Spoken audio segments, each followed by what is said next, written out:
Hey everyone, welcome back to my channel. I decided to do a part 2 to my video on how I grew my glutes.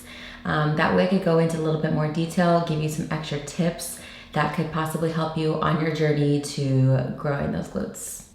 If you haven't seen my first video, please go watch that one first. I'll add the link somewhere here on the screen.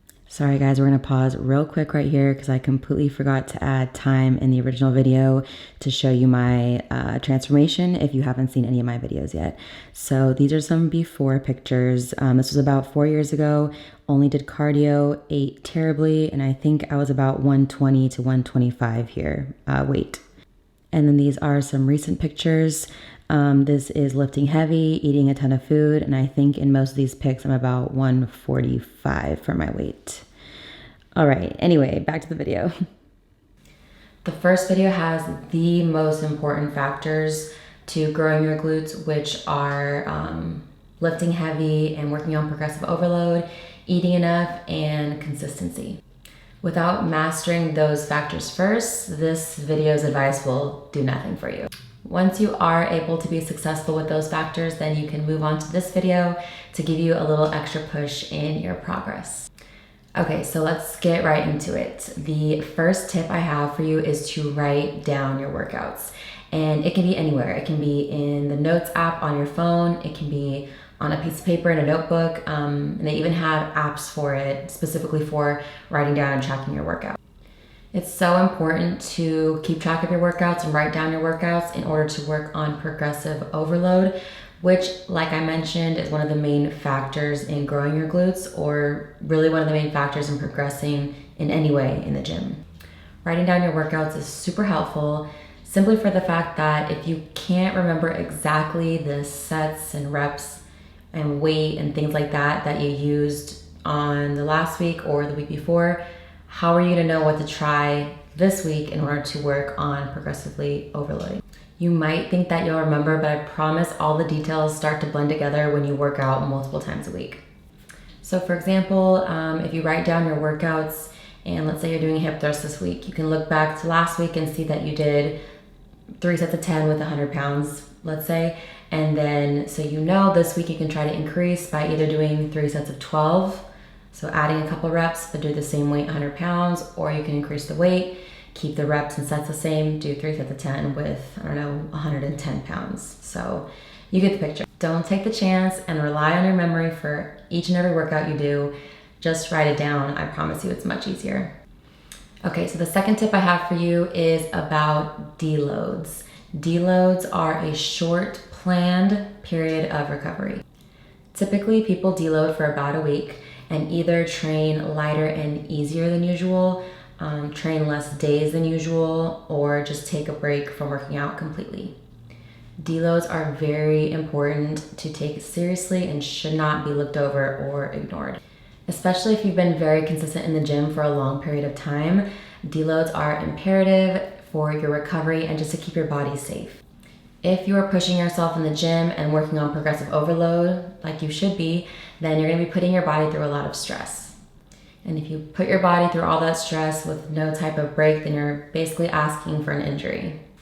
This has happened to me several times, and I'm sure it's happened to anyone who is an advanced lifter at least once, but you get in a good groove, you're hitting PRs, you're making progress. You don't want to take a break because things are going so well, and then of course you're pushing yourself to the limits and you get hurt. Now, instead of taking a small week break to allow your body to recover, now you're forced to be out for months at a time. And you want to kick yourself because of course a small planned break would be 100 times better than a forced extra long break from an injury. So do not skip your deload week. It is recommended to take 1 to 2 deloads a year, and generally your body will let you know when it's ready for one. Some good indications that you might need a break are when you start feeling weak for a long period of time. We all have our off days, but if you're feeling weaker and can't lift your normal weights for more than probably like a week at a time, then that could be a good indication that your body is being overexerted. And another indication is if you're constantly in pain. Everyone gets small injuries from time to time, so that's pretty normal. But if you have some kind of constant pain, super tight muscles, sore back, achy knees for longer than usual, or you still have those pains even after you allow for adequate recovery time, then that might be a sign your body needs a break. And small side note, if you do take a lot of time off from the gym for vacations or work or anything like that, you usually don't need to set aside extra time for a deload. This is for those that are super consistent in the gym week after week. So if you know you have some time off already planned, then you can use that as your deload week. You don't want to take all your vacations and stuff and then still schedule deload week. It's not necessary.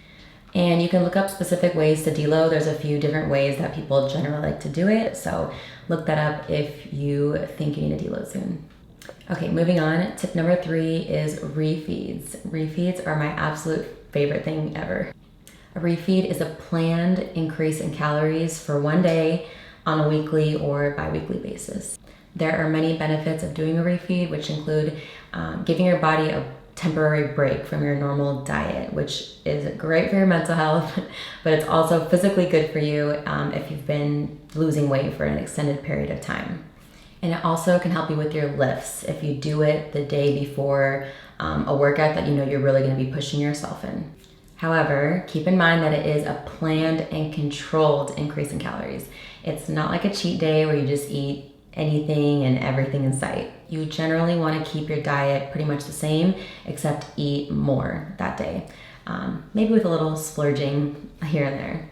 And specifically, you want to be eating more carbs. That's kind of the most important part. You can increase your calories of protein and fat also, but specifically carbs. So for me, I used to do a refeed every single week on one of my rest days, which was Thursday.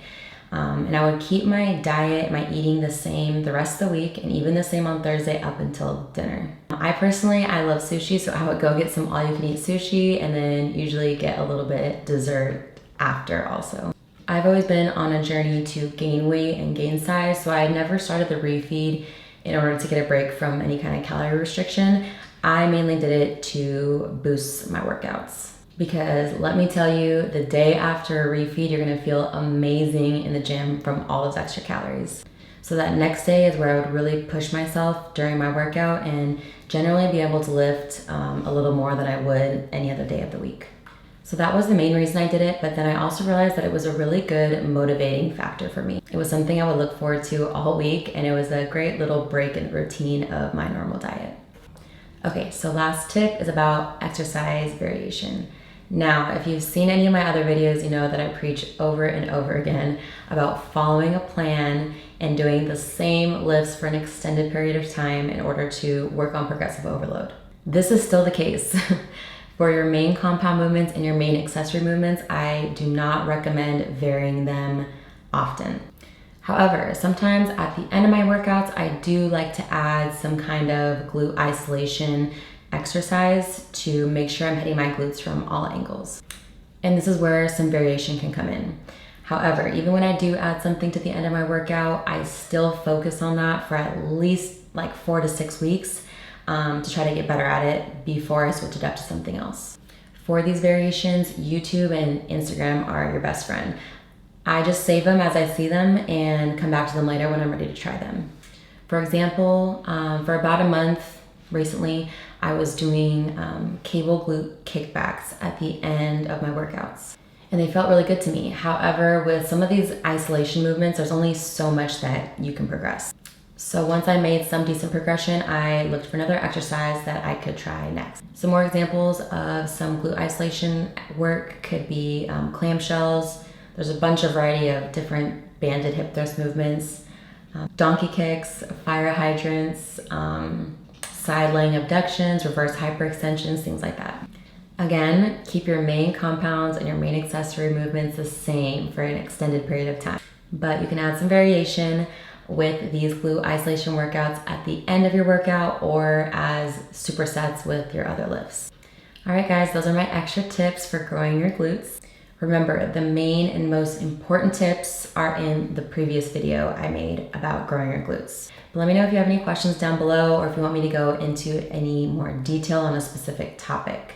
But thank you guys for listening. I hope you have a good day and I'll talk to you guys soon.